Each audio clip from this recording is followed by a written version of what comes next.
awaken to their own brainwashing. So I want to talk about Dune because Dune is a very important book for me. All six Dunes, to be honest. My favorite is Chapterhouse Dune. I don't know why. I just prefer it more because of the world building. But yes, as a whole, the first book, it's the unarguably the best of the lot. And this book series is important to me because what this book essentially taught me with how Paul Atreides is written, with how Arrakis is used as the motif to make the readers, I suppose, awaken to their own brainwashing. See, what I mean by that is our entire life, we are all in a sense brainwashed by what I like to call acquired beliefs, right? Beliefs we take on without actually thinking about it. Beliefs we get from family, from religion, from school, from the people around us, things of the sort. We acclimate in big little ways to this is how things are, right? And you choose to not think beyond that.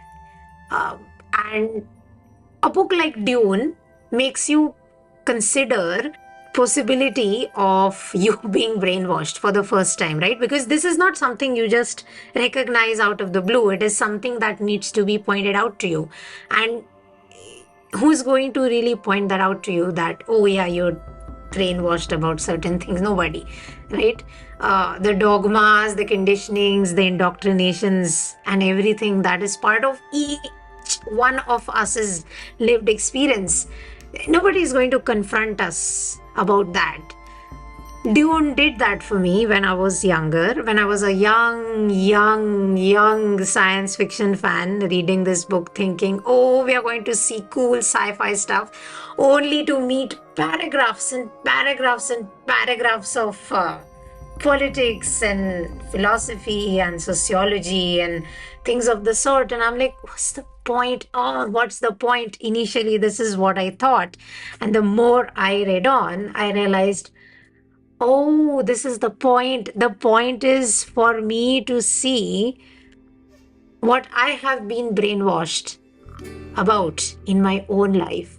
When Paul Atreides is told that he's the Kitsat Hadarach, when he's told that he's the chosen one, basically, Muad'Dib or all of these words, and he's like, no, I'm not. I choose to not be the chosen one, right? You're like, Paul, are you out of your mind? Who doesn't want to be the chosen? Everybody wants to be the chosen one.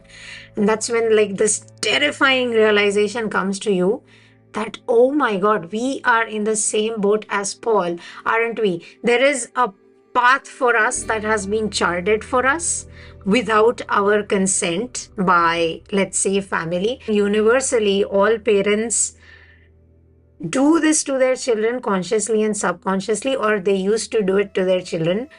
That we are all, everybody is Paul Atreides in a way, and they are in this boat where their entire life since birth has been laid out in front of them, brick by brick, so to speak. And to make those bricks line up, there's conditioning, and then there's all sorts of wonderful labels that you put on. One fine day, Paul, in spite of his choices,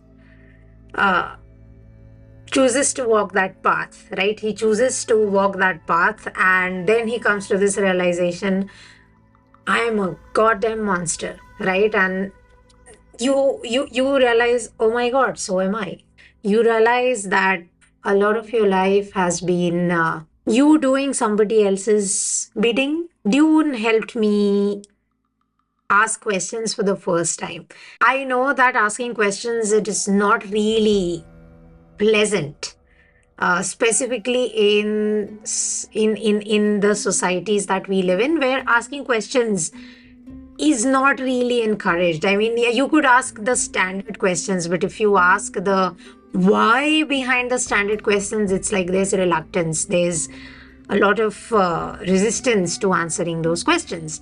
And in reading Dune, I, for the first time, understood the power of these questions, right? Because